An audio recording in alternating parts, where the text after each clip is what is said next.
ഇന്നത്തെ മന്ത്രിസഭാ യോഗം ഗവർണറുടെ നയപ്രഖ്യാപന പ്രസംഗത്തിനുള്ള അംഗീകാരം നൽകി. രണ്ടാമത്തെ കാര്യം, നിയമസഭയിലെ ചീഫ് വിപ്പായി CA അബു ജോൺ ജോസഫിനെ നിയമിക്കാനുള്ള തീരുമാനമായി. അതുപോലെ നേരത്തെ AGയുടെയും ഒരു അഡീഷണൽ AGയുടെയും കാര്യത്തിൽ തീരുമാനമുണ്ടായിരുന്നു. അഡ്വക്കേറ്റ് KC വിൻസെൻറ്റിനെ ഹൈക്കോടതിയിലെ അഡീഷണൽ അഡ്വക്കേറ്റ് ജനറലായി നിയമിക്കാൻ യോഗം തീരുമാനമെടുത്തു. അഡ്വക്കേറ്റ് KC വിൻസെൻറ്റ്, നമുക്കറിയാം വയോജന വകുപ്പിൻ്റെ രൂപീകരണത്തിന് വേണ്ടിയിട്ടുള്ള തീരുമാനം നേരത്തെ മന്ത്രിസഭാ യോഗം എടുത്തിട്ടുണ്ടായിരുന്നു. അതിലേതെല്ലാം സബ്ജക്റ്റാണ്, ഏതെല്ലാം വിഷയങ്ങളാണ് പുതിയ വകുപ്പിൻ്റെ കീഴിൽ വരേണ്ടത് എന്നുള്ള തീരുമാനമെടുത്തു. അത് സോഷ്യൽ ജസ്റ്റിസ് വകുപ്പിൽ നിന്നാണ് പുതിയ കാര്യങ്ങൾ, പുതിയ വിഷയങ്ങൾ ഈ വകുപ്പിലേക്ക് എടുത്തിരിക്കുന്നത്. അതുപോലെ നേരത്തെ ഡയറക്ടർ ജനറൽ ഓഫ് പ്രോസിക്യൂഷനായി നിയമിച്ചിരുന്ന T അസഫ് അലിക്ക് ലോകായുക്തയുടെ സ്പെഷ്യൽ അറ്റോർണിയായും കേരള സ്റ്റേറ്റ് പബ്ലിക് പ്രോസിക്യൂട്ടറായും അദ്ദേഹത്തെ നിയമിച്ചിട്ടുണ്ട്. ഈ രണ്ട് അഡീഷണൽ ഇതുകൂടിയുണ്ട്. സാധാരണ DGP ആണ് ആ ചുമതല വഹിക്കുന്നത്. പിന്നെ നമ്മൾ മൺസൂൺ വരികയാണ്. മഴക്കാലത്തിന് മുമ്പ് ചെയ്യേണ്ട കാര്യങ്ങളെക്കുറിച്ചുള്ള പണമൊക്കെ ജില്ലകളിലേക്ക് അയച്ചു കൊടുത്തിട്ടുണ്ടെങ്കിലും ബന്ധപ്പെട്ട മന്ത്രിമാരും ഉദ്യോഗസ്ഥരും ഉൾപ്പെടെ ജില്ലാ കളക്ടർമാരുടെ യോഗം ബുധനാഴ്ച രാവിലെ ഓൺലൈനായി 10 മണിക്ക് ചേരാൻ തീരുമാനിച്ചിട്ടുണ്ട്. ഇത്രയും തീരുമാനങ്ങളാണ് എടുത്തിരിക്കുന്നത്. മറ്റ് കാര്യങ്ങളെല്ലാം അനൗദ്യോഗികമായി ചർച്ച ചെയ്ത കാര്യങ്ങളാണ്. ഈ തീരുമാനങ്ങളാണ് നടക്കുന്നത്. ഏറ്റവും പ്രധാനമായിട്ടൊരു അവധി ദിവസങ്ങളായതുകൊണ്ടാണ് വളരെ മുൻപ് ക്യാബിനറ്റ് കൂടി ഗവർണർക്കുള്ള പ്രസംഗത്തിൻ്റെ അംഗീകാരം കൊടുക്കാൻ വേണ്ടിയിട്ടുള്ള സ്പെഷ്യൽ ക്യാബിനറ്റായിട്ടാണ് ഇന്ന് ചേർന്നത്.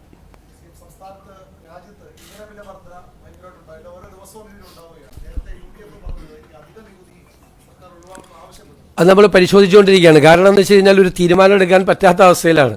ഓരോ ദിവസം കൂടിക്കൊണ്ടിരിക്കുകയാണ്. അപ്പോൾ അതിൻ്റെ അകത്ത് ഒരു എമൗണ്ട് വന്നു കഴിഞ്ഞാൽ അത് നമുക്കതിനെ സംബന്ധിച്ച് അതിൻ്റെ ഇമ്പാക്റ്റ് എന്താണെന്ന് ഞങ്ങൾ ധനകാര്യ വകുപ്പ് സൂക്ഷ്മമായി നിരീക്ഷണം നടത്തുന്നുണ്ട്. നികുതി വരുമാനം എത്രയാണ് ഉണ്ടാകുന്നത്, സാധാരണക്കാരന് എത്ര രൂപയാണ് അതിൻ്റെ അകത്ത് ബുദ്ധിമുട്ടുണ്ടാകുന്നത് എന്ന് ഞങ്ങൾ പരിശോധിച്ചുകൊണ്ടിരിക്കുന്നുണ്ട് ഓരോ കൂട്ടലിലും. പക്ഷേ ഇത് എല്ലാ ദിവസവും വന്നുകൊണ്ടിരിക്കുകയാണ്. അതുകൊണ്ട് ഒരു കൃത്യമായ അതിനൊരു തീരുമാനം, അവസാന തീരുമാനം വന്നു കഴിഞ്ഞാൽ മാത്രമേ നമുക്കും തീരുമാനം എടുക്കാൻ പറ്റുള്ളൂ. അല്ലെങ്കിൽ നമ്മളും തീരുമാനം എല്ലാ ദിവസവും ഇതുപോലെ ഓരോ ദിവസവും ചെയ്യുന്നത് കൊണ്ട് ചെയ്യേണ്ടി വരും. അത് ഞങ്ങളുടെ പരിശോധനയിലാണ് തീർച്ചയായിട്ടും.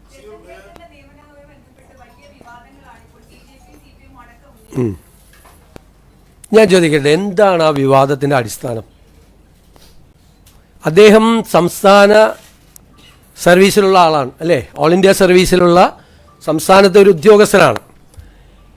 എങ്ങനെയാണ് ചീഫ് ഇലക്ടറൽ ഓഫീസറെ നിയമിക്കുന്നത്? ഗവൺമെൻറ് കൊടുക്കുന്ന പാനൽ, സംസ്ഥാന ഗവൺമെൻറ് കൊടുക്കുന്ന പാനലിൽ നിന്നും ചീഫ് ഇലക്ഷൻ കമ്മീഷണർ അദ്ദേഹത്തെ നിയമിക്കും. എന്തിനാണ്? ഇലക്ഷൻ നടത്തുന്നതിന് വേണ്ടിയിട്ട്. ഇലക്ഷൻ നടത്തി കഴിഞ്ഞാൽ അതിൻ്റെ ജോലി തീർന്നു. സാധാരണ എന്താ ചെയ്യുന്നത്? അതിനുശേഷം പിന്നെ അതോടുകൂടി ഔദ്യോഗിക ജീവിതം അവസാനിപ്പിക്കുകയാണ്. ചീഫ് ഇലക്ടറൽ ഓഫീസറുടെ ഔദ്യോഗിക ജീവിതം പിറ്റേ ദിവസം റിട്ടയർ ചെയ്യുവാണ്. ഇത് എന്താണ് ഇവിടെ നടക്കുന്ന ചർച്ച? ശ്രീമതി നളിനി നെറ്റോ ചീഫ് ഇലക്ടറൽ ഓഫീസറായിരുന്നു. അതിനുശേഷം എവിടേക്കാണ് പോയത്? ഹോമിലേക്ക് പോയി അല്ലേ? പിന്നെ ചീഫ് സെക്രട്ടറി ആയി. പിന്നെ മുഖ്യമന്ത്രിയുടെ ഓഫീസിലേക്ക് വന്നു. ഇതിന് മുമ്പിരുന്ന എല്ലാവരും അവരുടെ ഔദ്യോഗിക കാര്യം കഴിഞ്ഞു കഴിഞ്ഞു. ഇതിപ്പോൾ ചീഫ് ഇലക്ഷൻ കമ്മീഷണറെ അറിയിച്ചിട്ടുണ്ട് വേറൊരു ജോലിയിലേക്ക് ജോയിൻ ചെയ്യുകയാണെന്ന്. ബംഗാളുമായിട്ടാണ് താരതമ്യപ്പെടുത്തുന്നത്. ബംഗാളിലെ വിഷയം എന്താ? ബംഗാളിൽ തൃണമൂൽ കോൺഗ്രസും ഇന്ത്യൻ നാഷണൽ കോൺഗ്രസും CPM-ഉം ഗുരുതരമായ ആരോപണമാണ് അവിടുത്തെ ചീഫ് ഇലക്ടറൽ ഓഫീസർക്കെതിരായിട്ട് ഉന്നയിച്ചത്. എന്താ ഗുരുതരമായ ആരോപണം? വ്യാപകമായ തോതിൽ SIR-ൽ നിന്ന് വോട്ടുകൾ നീക്കം ചെയ്തു എന്നാണ് ആരോപണം. ഗുരുതരമായ ആരോപണം, രാഷ്ട്രീയ ആരോപണമായിരുന്നു. അങ്ങനത്തെ ഒരു കംപ്ലൈൻറ്റ് ഇവിടുത്തെ ചീഫ് ഇലക്ടറൽ ഓഫീസറെ കുറിച്ച് ആർക്കെങ്കിലും ഉണ്ടായിരുന്നോ? ഇപ്പോൾ പറയുന്ന BJPക്ക് ഉണ്ടായിരുന്നോ?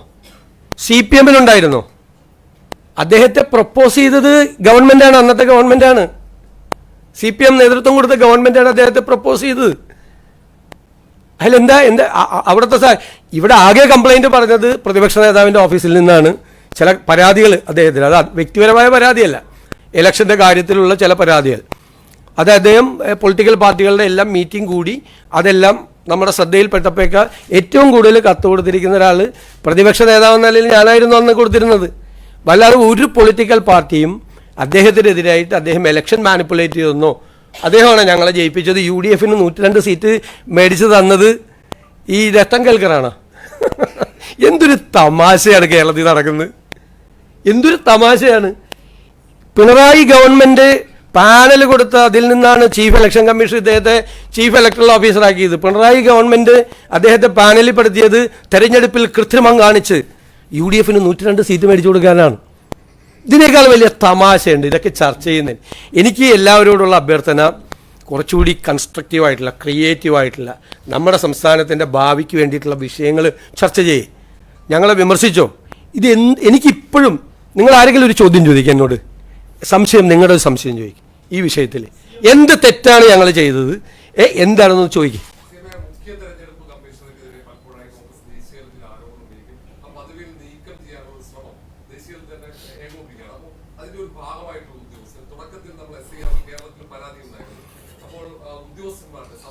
ആരുടെ പരാതി ഉണ്ടായിരുന്നു? ആരുടെ പരാതി? ചീഫ് ഇലക്ടറൽ ഓഫീസറുടെ പരാതി.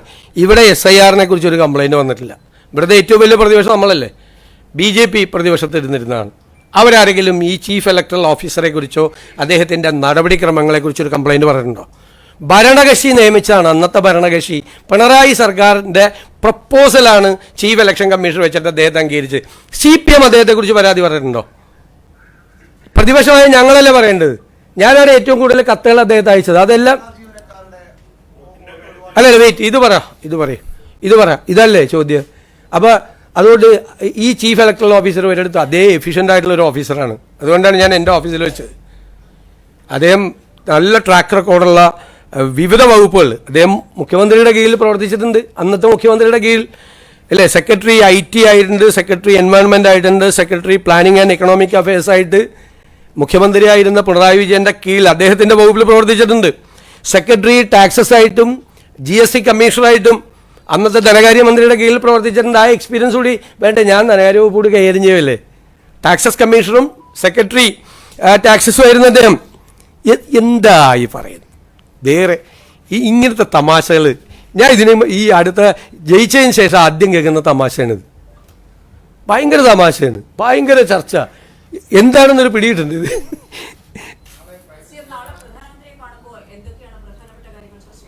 അത് ഞാൻ ഇന്ന് നിങ്ങളോട് പറയണതിൽ എന്തോ ഒരു അനൗചിത്യമായിരിക്കും. ആ പ്രധാനമന്ത്രിയെ കാണാൻ പോണ കാര്യം ഞാൻ നിങ്ങളോട് ഇവിടെ പറഞ്ഞിട്ട് പോവാന്ന് പറഞ്ഞു കഴിഞ്ഞാൽ ഭയങ്കര ചോദ്യം കേട്ടാ.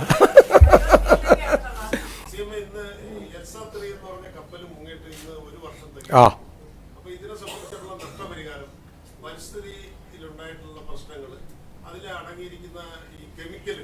ഇതൊന്നും നീക്കം ചെയ്യുന്നതിന് യാതൊരു നടപടിയും എടുത്തിട്ടില്ല. അഡ്മിറാൽറ്റി സൂട്ട് കൊടുത്തതിന് ശേഷം ഒരു FIR ഇട്ടത് തന്നെ വളരെ വൈകിയാണ്.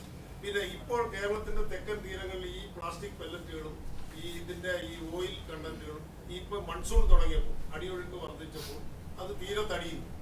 അപ്പൊ എന്തെങ്കിലും ഇറ്റ്സ് എ വളരെ സീരിയസ് ആയിട്ടുള്ള ഒരു ചോദ്യമാണ്, വളരെ റെലവൻ്റ് ആയിട്ടുള്ള ഒരു ചോദ്യമാണ്. അത് നമ്മൾ തന്നെ ആരോപണവും ആക്ഷേപവും ഉന്നയിച്ചിട്ടുള്ള പ്രശ്നമാണ്. ഒരുപാട് പാരിസ്ഥിതിക പ്രശ്നങ്ങൾ വന്നിട്ടുണ്ട്, ഒരുപാട് മത്സ്യത്തൊഴിലാളികൾക്ക് നഷ്ടങ്ങളുണ്ടായിട്ടുണ്ട്, നമ്മുടെ പാരിസ്ഥിതികമായിട്ട് ഒരുപാട് ആഘാതം നമ്മളെ ഏൽപ്പിച്ചിട്ടുണ്ട്. അതുകൊണ്ട് അതിനെ തുടർന്ന് അന്നത്തെ ഗവൺമെൻറ് സ്വീകരിച്ച നടപടികൾ മുഴുവൻ ഉറപ്പായി പരിശോധിച്ച് വേണ്ടി വന്നാൽ അഡ്മിറാൽറ്റി സൂട്ട് അമെൻഡ് ചെയ്ത് ഇപ്പോൾ ഫയൽ ചെയ്തേക്കുന്ന അഡ്മിറാൽറ്റി സൂട്ട് അത് തന്നെ അന്നത്തെ പ്രതിപക്ഷത്തിൻ്റെ കൂടെ സമ്മർദ്ദം കൊണ്ടാണ് ഈ അഡ്മിറാൽറ്റി സൂട്ട് തന്നെ ഫയൽ ചെയ്ത്. മടിയായിരുന്നു ചെയ്യാൻ വേണ്ടിയിട്ട്, എന്താണെന്ന് എനിക്കിപ്പോഴും അറിയില്ല. അതൊന്നുകൂടി ഗൗരവമായി പരിശോധിച്ച് ഇപ്പോൾ ഉണ്ടായിരിക്കുന്ന ഈ പാരിസ്ഥിതിക ദുരന്തങ്ങൾ കൂടി അതിനകത്ത് ആ സൂട്ട് പരിശോധിച്ച് ആ സൂട്ടിലില്ലെങ്കിൽ ആ സൂട്ട് അനുമതിയോടുകൂടി കൺസേൺഡ് ആയിട്ടുള്ള അതോറിറ്റിയുടെ അനുമതിയോടുകൂടി അതുകൂടി അമെൻഡ് ചെയ്ത് വളരെ ഗൗരവത്തോടുകൂടി ആ വിഷയം കൈകാര്യം ചെയ്യും.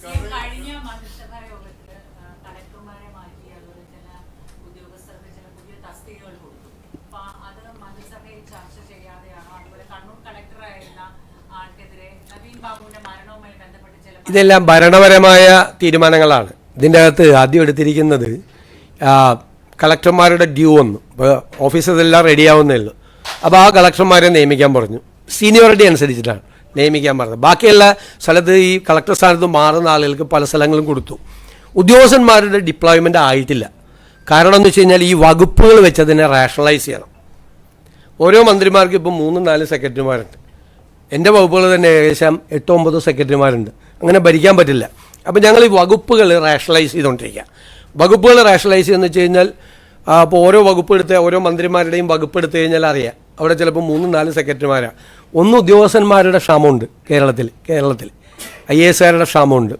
അതുകൊണ്ട് അത് സൂക്ഷ്മമായി പരിശോധിച്ച് മന്ത്രിമാരെയും കൂടി അഭിപ്രായങ്ങൾ അതാത് വകുപ്പുകളുടെ കൂടി അഭിപ്രായങ്ങൾ കൂടെ പരിഗണിച്ചിട്ടുള്ളൊരു ഡിപ്ലോയ്മെൻ്റാണ് ഉണ്ടാകുന്നത്. ഇപ്പോൾ നടത്തിയിരിക്കുന്നത് ആ അഡ്മിനിസ്ട്രേറ്റീവ് ആയിട്ടുള്ളൊരു ടെമ്പററി ആയിട്ടുള്ള ഒരു നടപടിക്രമമാണ് ചെയ്തിരിക്കുന്നത്.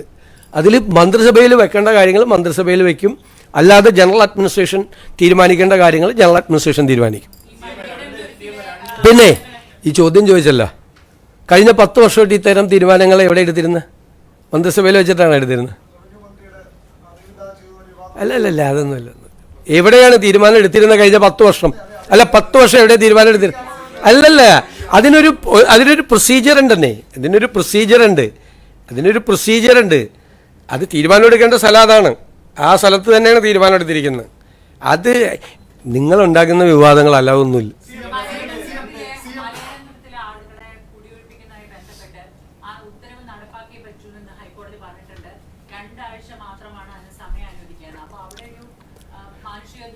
തീർച്ചയായിട്ടും അത് നല്ല ചോദ്യം. അതിൻ്റെ അകത്ത് ഏറ്റവും രസകരമായിട്ടുള്ള കാര്യം, അവിടെ ഒരു സമരം ഇപ്പോൾ നടക്കുന്നുണ്ട്. ഞാൻ ഞെട്ടിപ്പോയി ആ സമരം കണ്ടിട്ട്. മുൻ മന്ത്രിസഭയിലെ 2 അംഗങ്ങൾ അവിടെ പോയി സമരം ഇരുന്നു.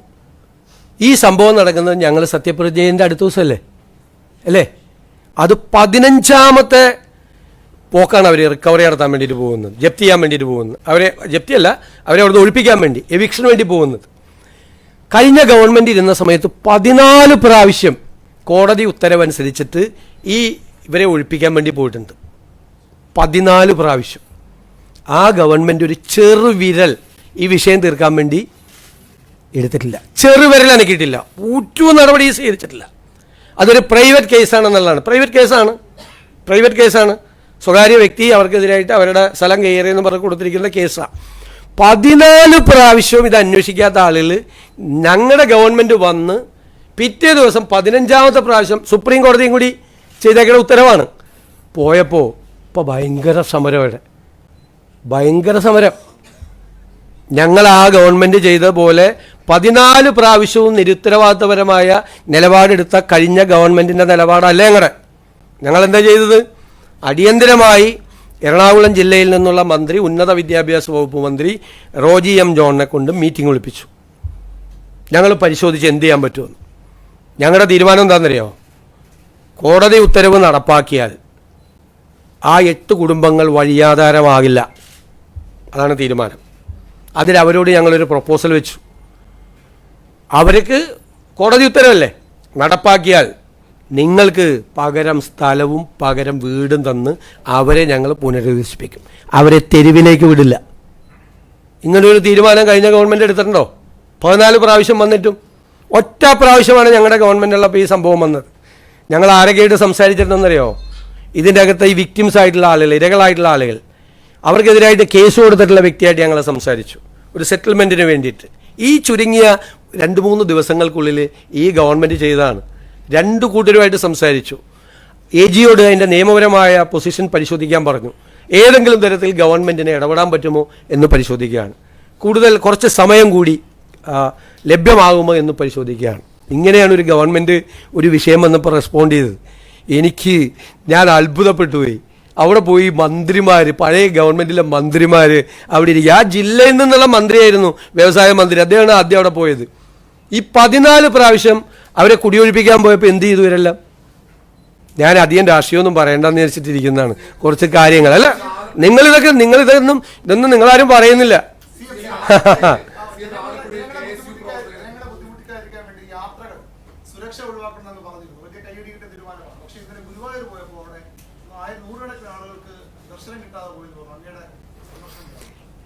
ഈ ഗുരുവായൂർ അങ്ങനെ ഒരു സംഭവം ഉണ്ടായിട്ടില്ല. ഇത് തെറ്റായ വാർത്തയാണ്. ആദ്യമായിട്ടല്ലല്ലോ ഒരു മുഖ്യമന്ത്രി ഗുരുവായൂർ ദർശനത്തിന് പോകുന്നത്, ആണോ? ഇനി കേട്ടോ, കേരളത്തിൻ്റെ ചരിത്രത്തിൽ ആദ്യമായിട്ട് മുഖ്യമന്ത്രിയുടെ കൂടെ 4 പേരെ ഉണ്ടായിരുന്നുള്ളൂ. അത് അവിടുത്തെ ഒരാളായിരുന്നു, അവിടുത്തെ അഡ്മിനിസ്ട്രേറ്റർ ആയിരുന്നു ഒരാൾ. എൻ്റെ കൂടെ ഒരു ഗൺമാൻ മാത്രമാണ് ഉണ്ടായിരുന്നത്. പിന്നെ അവിടെ ഉണ്ടായിരുന്ന സാധാരണ ഞാൻ ഗുരുവായൂർ ദർശനം നടത്താൻ പോകുമ്പോൾ എൻ്റെ കൂടെയുള്ള ആൾ 4 പേര്. ഇനി ഞായറാഴ്ച അവിടെ VIP ദർശനം ഇല്ല, ടിക്കറ്റ് എടുത്തിട്ട് കയറണം. 1000 രൂപയുടെ ടിക്കറ്റ്. ഞാൻ 1000 രൂപയുടെ ടിക്കറ്റ് എടുത്തിട്ടാണ് ദർശനം നടത്തിയത്, കേട്ടോളാം. അവിടെ ചെല്ലുമ്പോൾ ശിവേലി നടക്കുകയാണ്. ശിവേലി നടക്കുമ്പോൾ നമ്മളതിൻ്റെ മുമ്പിൽ നിന്നു. അത് കയറിക്കഴിഞ്ഞപ്പോൾ നമ്മളതിൻ്റെ മുമ്പിൽ പോയി തൊഴുതു. ഞാൻ ഉപദൈവങ്ങളെ ദർശിക്കാൻ വേണ്ടി പോയപ്പോൾ മുമ്പിൽ ഗുരുവായൂർ ദേവസ്വത്തിൻ്റെ ഒരു സെക്യൂരിറ്റി ഗാർഡ് വന്നു സ്റ്റോപ്പ് ചെയ്തെല്ലാവരും. അപ്പോൾ നമ്മൾ സ്റ്റോപ്പ് ചെയ്യാൻ പറ്റില്ല, ഞാൻ തൊഴുന്നത് ഒരാൾക്ക് വേറൊരു തൊഴാമെന്ന ആൾക്ക് തടസ്സമാവില്ല എന്ന് പറഞ്ഞു. ഞാൻ അതിൻ്റെ സൈഡിൽ നിന്ന് തൊഴുകയും ആളുകൾ അതിൻ്റെ മുമ്പിലൂടെ തൊഴുത് നീങ്ങുകയും ചെയ്തു. ഇതാണ് സ്ഥിതി. ഇത് കള്ളക്കഥയാണ്, കള്ളക്കഥയാണ്. ഇതൊക്കെ എഡാക്കോട് തമാശ. അവിടെ എല്ലാ ആളുകൾ വന്ന് എന്നോട് പറഞ്ഞു, സാറേ എപ്പോഴും ഇങ്ങനെയായിരിക്കണം, ഇതാണ് ഭംഗി. ഞങ്ങൾ പോലും അത്ഭുതപ്പെട്ടു. ഞങ്ങളുടെ തൊട്ടടുത്ത് വന്നിരുന്ന് ഒരു അകൽച്ചയില്ലാതെ വന്ന് ചെയ്തു വന്ന് ഒരാൾക്ക് തടസ്സം അവിടെ ഉണ്ടായിട്ടില്ല, ഒരാൾക്ക്. ടിക്കറ്റ് എടുത്തിട്ടാണ് കയറിയത്. എനിക്കറിയാലോ ഇതൊക്കെ വിവാദമാവുമെന്ന്. ഞാൻ ഈ അമ്പലത്തിൽ പോരുന്ന കൂടി പറയരുത് ദയവ് ചെയ്ത്.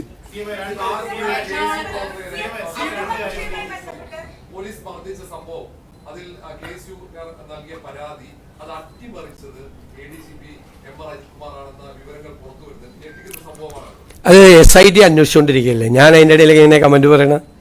SIT അന്വേഷിച്ച് SITയുടെ റിപ്പോർട്ട് തരട്ടെ. ഇതൊക്കെ നിങ്ങൾ വന്ന വാർത്തയിൽ നമുക്ക് പ്രതികരിക്കാൻ പറ്റും. SIT ഗവൺമെൻറ് മുമ്പാകെ റിപ്പോർട്ട് തരട്ടെ. റിപ്പോർട്ട് തരുമ്പോൾ അത് പരിശോധിക്കാം.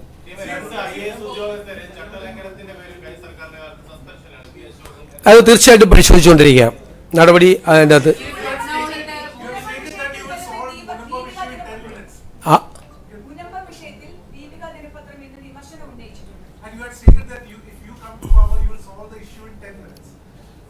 ഇപ്പം എന്താ സംഭവം നടന്നത്? ഇപ്പോൾ ഒരു സംഭവം നടന്ന് നിങ്ങൾ ശ്രദ്ധിച്ച, കഴിഞ്ഞ ഗവൺമെൻറ്റിൻ്റെ കാലത്ത് ഒരു തീരുമാനമെടുത്ത് പോണ പോക്കിൽ മുനമ്പം ഞാനൊരു വാചകം പറയുന്നുണ്ടായിരുന്നു.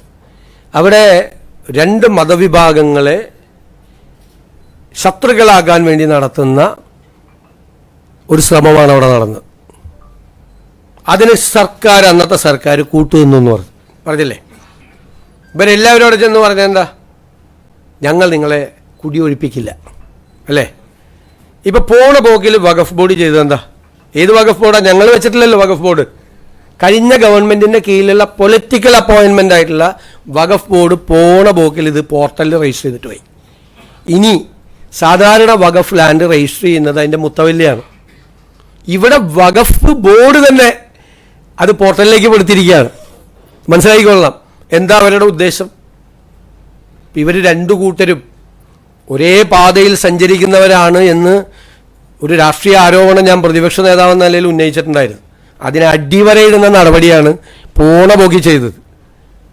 ശരിക്കും വഖഫ് ഭൂമിയാണ് എന്ന് എസ്റ്റാബ്ലിഷ് ചെയ്താൽ ഇവർ എൻക്രോച്ചേഴ്സാണ് അല്ലേ, ഇവർ കയ്യേറ്റക്കാരാ അല്ലേ. പിന്നെ അവരെ ഒഴിപ്പിക്കാൻ കോടതിക്കും പാടായിരിക്കും, ഗവൺമെൻറ്റിനും പാടായിരിക്കും. അപ്പോൾ വരാൻ പോകുന്ന ഗവൺമെൻറ്റിന് ഒരു 8ൻ്റെ പണി കൊടുത്തിട്ടാണ് ഇവരങ്ങ് പോയത്, വഖഫ് ബോർഡ് പോയത്. എന്താണ് പൊളിറ്റിക്കൽ അപ്പോയിൻമെൻ്റ് ആയിട്ടില്ല ആ വഖഫ് ബോർഡ് പോണ പോക്കിൽ ഇപ്പം എന്താണ് തീരുമാനം? വരാൻ പോകുന്ന ഗവൺമെൻറ്റിന് അതിൻ്റെ തീരുമാനം എടുക്കാനുള്ള അനുമതി കൊടുക്കണ്ടേ? പക്ഷെ ഞങ്ങൾ അതിനെ നിയമപരമായി നേരിടും, നിയമപരമായി തീരുമാനമെടുക്കും.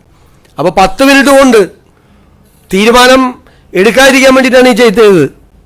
10 മിനിറ്റ് കൊണ്ട് തീരുമാനം എടുക്കാൻ പറ്റാവുന്നൊരു കാര്യം ആ 10 മിനിറ്റ് കൊണ്ട് തീരുമാനം എടുപ്പിക്കാതിരിക്കാൻ വേണ്ടി മനഃപൂർവ്വമായി രാഷ്ട്രീയമായി ചെയ്തതാണ്. ജനങ്ങളോട് അവർ പറയണം, മറുപടി പറയണം, എന്തിനാണിത് പോർട്ടലിൽ പെടുത്തിയതെന്ന്. പക്ഷെ ഞങ്ങളതിനെ നിയമപരമായി അപ്പം തന്നെ അത് പരിശോധിച്ചിട്ടുണ്ട്. അതിനെ നിയമപരമായി നേരിടാനുള്ള നടപടികൾ ഞങ്ങൾ സ്വീകരിക്കും. ഒരു കാര്യം, അവിടെ നിന്ന് അവരെ കുടിയൊഴിപ്പിക്കുന്ന പ്രശ്നമില്ല. അവർക്ക് അവിടെ സംരക്ഷണം കൊടുക്കും. അവർക്ക് അവരുടെ സ്ഥലത്ത് നികുതി നൽകാനുള്ള സംവിധാനം നമ്മളുണ്ടാക്കും. അതിൻ്റെ നിയമപരമായ എല്ലാ തടസ്സങ്ങളും നമ്മൾ 10 മിനിറ്റ് എന്ന് പറഞ്ഞതിന് ശേഷം ഈ വഖഫ് ബോർഡ് ഉണ്ടാക്കിയ നിയമപരമായ പ്രശ്നങ്ങളാണ്. മനസ്സിലായ? വഖഫ് ട്രൈബ്യൂണലിനെ കൊണ്ട് പോലും തീരുമാനം, വഖഫ് ട്രൈബ്യൂണലിലെ തീരുമാനം പോലും വഖഫ് ബോർഡ് പോയി സ്റ്റേ ചെയ്യിപ്പിച്ചു. അറിയാലോ എന്തായിരുന്നു ആ ഗവൺമെന്റിന്റെ സ്റ്റാൻഡ് ഇക്കാര്യത്തിൽ. ഇവരെ മതപരമായി ഭിന്നിപ്പുണ്ടാക്കാനുള്ള സംഘപരിവാറിന്റെ അതേ അജണ്ട അതിന് കൊട പിടിച്ചു കൊടുക്കുകയാണ് CPM നേതൃത്വം വഹിക്കുന്ന ഗവൺമെന്റ് ചെയ്തത്. ക്ലിയർ ആയല്ലോ ഇപ്പോൾ.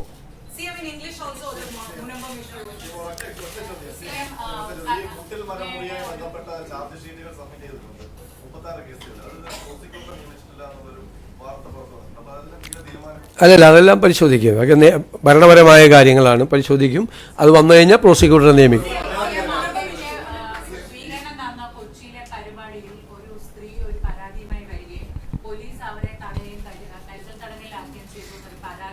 എനിക്കറിയില്ല, എൻ്റെ ശ്രദ്ധയിൽപ്പെട്ടിട്ടില്ല, അന്വേഷിക്കും.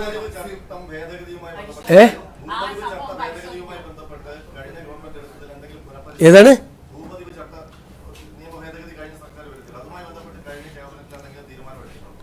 ഇല്ല, കഴിഞ്ഞ തീരുമാനം എടുത്തിട്ടില്ല. നമ്മളിപ്പോൾ ഒരു പോളിസിയൊക്കെ നമ്മൾ ഡിക്ലെയർ ചെയ്യാൻ പോകണല്ലോ. നമ്മൾ ഭൂമി പ്രശ്നങ്ങളിൽ ഒക്കെയുള്ള നമ്മൾ തന്നെ നമ്മുടെ മാനിഫെസ്റ്റോയിൽ തന്നെ ലാൻഡ് റീഫോംസ് ആക്ട് എല്ലാം നമ്മൾ അമെൻഡ് ചെയ്യുമെന്ന് പറയുന്നുണ്ട്. വലിയ മേജറായിട്ടുള്ള അമെൻമെൻറ്റ്സ് വരുവാണ്. ഭൂനിയമങ്ങളിൽ വലിയ ജനങ്ങളെ ബുദ്ധിമുട്ടിക്കാതിരിക്കാൻ വേണ്ടിയിട്ട്, അവരുടെ പ്രശ്നങ്ങൾ ലഘൂകരിക്കാൻ, അതിന് പരിഹാരം ഉണ്ടാക്കാൻ വേണ്ടി ഇടുക്കിയിലൊക്കെ വലിയ ഗൗരവമേറിയ ഭൂപ്രശ്നങ്ങളാണുള്ളത്. അപ്പോൾ ഭൂനിയമങ്ങളിൽ ഞങ്ങൾ നന്നായി സ്റ്റഡി ചെയ്ത് വളരെ പെട്ടെന്ന് തന്നെ ആ ഭൂനിയമങ്ങളിൽ ആവശ്യമായ മാറ്റങ്ങൾ വരുത്തും.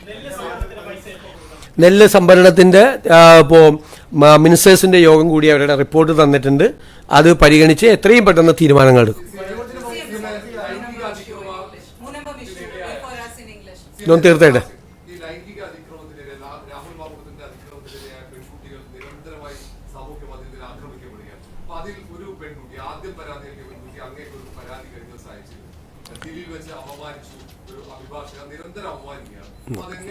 ഇത് എല്ലായിടത്തും നടക്കുന്നതാണല്ലോ. നമ്മുടെ ശ്രദ്ധയിൽപ്പെട്ടാൽ നമ്മൾ നടപടി സ്വീകരിക്കും. അല്ലല്ല, അതൊക്കെ വരട്ടെ.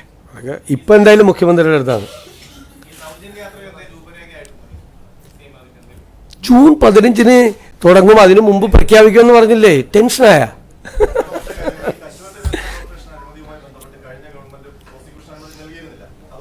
എല്ലാത്തിനും ഇപ്പം ഇന്ന് ഉത്തരം പറയാം. അതൊക്കെ പരിശോധിക്കാം, വരട്ടെ. എന്തെല്ലാം കാര്യമുണ്ട്, ഒരുപാട് കാര്യങ്ങളുണ്ടല്ലോ, നമ്മൾ പരിശോധിക്കുക. ഒന്ന് ഇരുന്നല്ലേ ഉള്ളു, ഒന്ന് ചാരി പോലും ഇരുന്നിട്ടില്ല. അതിനു മുമ്പ് അതൊക്കെ ധനകാര്യ വകുപ്പ് വരുമാനം വർദ്ധിപ്പിക്കാൻ വേണ്ടിയിട്ടുള്ള നടപടികൾ സ്വീകരിക്കും. നികുതി വെട്ടിപ്പിനെയൊക്കെ കർശനമായി നേരിടും. നികുതി സർക്കാർ തരേണ്ട നികുതി ആരെങ്കിലും തരാതിരുന്ന ആരായാലും അതിനൊന്നും ഒരു വിട്ടുവീഴ്ചയും ഉണ്ടാവില്ല. കർശനമായ നടപടികൾ സ്വീകരിക്കും.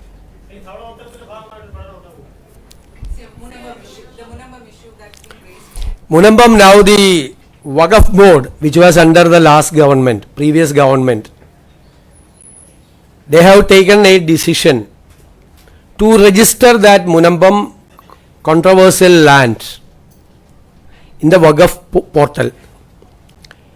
That means the previous government was arguing that it was a Waqf land. But all the ministers in the last government, they went to Munambam and they offered the agitators, those who were agitating there, they offered them that you would not be evicted from that place. But unfortunately, the Sangha Parivar has been planning to make a divide between two religions. The previous government's action was indirect. Now it is very clear that they also acted very directly. They were also implementing the same Sangha Parivar agenda to make a split between two religions. We will legally fight. We have taken a decision that these victims will not be evicted from their places. They will be protected and they will get their land. We will fight for that till the end. That is our decision when we were in opposition. We are continuing with that decision. We will protect. You had personally said that if we come to power, you come to power within 10 minutes, this issue could be resolved. Do you think that That is why they have now taken a decision. It should not be solved within 10 minutes. That is why they registered in the portal of Waqf lands. Our previous government's stand is very clear now. They are saying that this is Waqf land. If it is Waqf land, all these poor victims will be the encroachers. That is their position. We will solve it. You have stated that this is a political appointment. Do you have the power to disband this existing Waqf board? Definitely we will examine and we will do necessary actions. Okay? See, as far as Ratan Kelkar's appointment, there have been several allegations. Pardon? Ratan Kelkar's appointment, several allegations and criticisms by the Congress and BJP. What is a CPM and BJP. What is the allegation? He was a chief electoral officer here. Now the election is completed. He has to come back to the state service after the work of chief electoral officer. He should be retired. What you are saying? The retirement, voluntary retirement after the job of chief electoral officer? No. He has to come back to the service. He came back to the service. He is a very good officer, very efficient officer. And I am looking after this finance also. He was a former expenditure secretary and GST commissioner. I need him. So I appointed him in my office. What is the irregularity? What is the violation of the rules of procedure? Nothing happened. In Bengal, the Congress, CPM and Trinamool Congress made allegation against the chief electoral officer that he manipulated the electoral roll, that he deleted huge number of voters from the electoral roll. There was no such allegation in Kerala against the chief electoral officer by BJP. No allegation. CPM, they have not made any allegation. Then why it is a controversy? Nothing. He has to come back to the All India service and the state cadre. He is working with us. He is the part of the government. All officers are part of the government. He has to work as a part of the office. He is the person behind our victory. See, the CPM is saying that we got 102 seats out of 140 seats. He is the person behind that. Then why Ratan Kelkar was proposed by the previous government? They submitted the panel to the chief election commissioner. His name was in the panel. That is why the election commissioner appointed him as the chief electoral officer. Then what is the irregularity? Nothing. No violation of rules of procedure, nothing.